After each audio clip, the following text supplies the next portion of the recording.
Burr Sagir की तारीख का वो साल 1947, एक ऐसा साल जिसने करोड़ों इंसानों की जिंदगियां हमेशा के लिए बदल दीं। सदियों से साथ रहने वाली कौमें अचानक सियासी फैसलों के नतीजे में दो अलग रियासतों में तकसीम हो गईं। बरतानवी हुकूमत, जो तकरीबन 200 साल से बर्र सगीर पर काबिज थी, दूसरी जंग अजीम के बाद कमजोर हो चुकी थी। अब वो यहाँ से निकलना चाहती थी।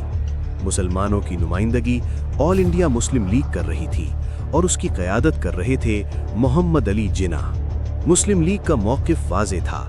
हिंदू और मुसलमान दो अलग कौमें हैं और मुसलमानों को एक अलहदा वतन चाहिए, एक ऐसा वतन जहां वो अपने मजहब, सकाफत और सियासी हुकूक के मुताबिक आज़ाद ज़िंदगी गुजार सकें। दूसरी तरफ इंडियन नेशनल कांग्रेस मुत्तहदा हिंदुस्तान का हामी था।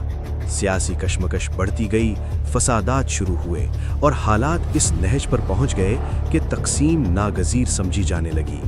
जून 1947 बरतानवी वाइसराय लॉर्ड माउंटबेटन ने तकसीम का मंसूबा पेश किया। बर्र सगीर को दो आज़ाद रियासतों पाकिस्तान और इंडिया में तकसीम किया जाना था। सरहदों के तायुन की जिम्मेदारी दी गई एक बरतानवी कानूनदान सिरिल रेडक्लिफ को। चंद हफ्तों में नक्शे पर एक लकीर खींची गई और वो लकीर लाखों इंसानों की किस्मत का फैसला बन गई। यही थी रेडक्लिफ लाइन। 14 अगस्त 1947 को पाकिस्तान वजूद में आया और 15 अगस्त को भारत आज़ाद हुआ। लेकिन आज़ादी के ये दिन खून और आंसुओं में डूब गए। पंजाब और बंगाल में फिरका वाराना फसादात फूट पड़े, गांव जलाए गए, बाजार लूटे गए, लाखों लोग खौफ के साए में घर छोड़ने पर मजबूर हो गए। अंदाजों के मुताबिक 1,40,00,000 अफराद ने हिजरत की और 10 से 15 लाख इंसान इस आग में जलकर राख हो गए। ये इंसानी तारीख की सबसे बड़ी और खूनी हिजरतों में से एक थी। मुसलमान मशरकी पंजाब, दिल्ली, यूपी और दीगर इलाकों से पाकिस्तान की तरफ रवाना हुए। ट्रेनें मुसाफिरों से भरी होतीं, लोग छतों पर बैठे होते।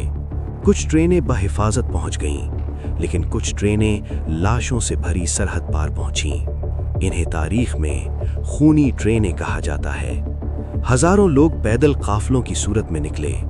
औरतें, बच्चे, बुजुर्ग, सैकड़ों मील का सफर, गर्मी, भूख, प्यास और हर लम्हा मौत का खौफ। पाकिस्तान पहुंचकर सबसे ज्यादा मुहाजिरीन ने कराची का रुख किया। ये नौज़ायदा मुल्क का दारुल हुकूमत था। चंद ही सालों में इसकी आबादी कई गुना बढ़ गई। खाली मकानात अलॉट किए गए, कैंप कायम हुए। वसाइल कम थे मगर हौसले बुलंद थे।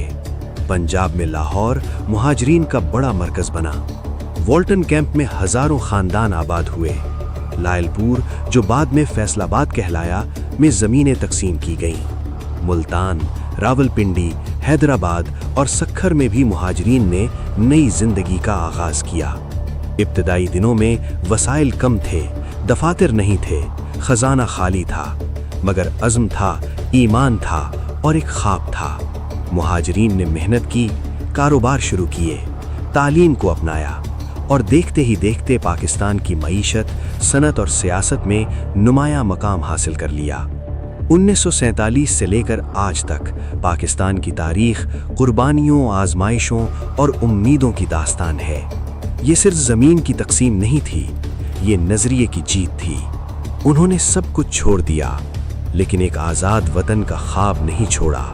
जब 1947 के कठिन हालात में लाखों मुहाजिरीन सब कुछ छोड़ कर आए, जब जुल्म सितम के अंधेरों में पाकिस्तान ने उन्हें सहारा दिया, जब कराची उनका घर बना, उनकी पहचान बना, उनकी नई जिंदगी की शुरुआत बना, तो आज सवाल ये पैदा होता है कि इसी शहर को तकसीम करने की बात क्यों की जाती है? क्या मसाइल का हल तकसीम है या इत्तेहाद है? क्या नफरत से तरक्की आएगी या मिलकर बैठने से?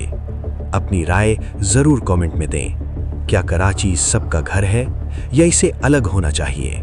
नीचे कमेंट लाजमी करें और अपनी राय का इजहार करें और हमारे चैनल को भी सब्सक्राइब करें।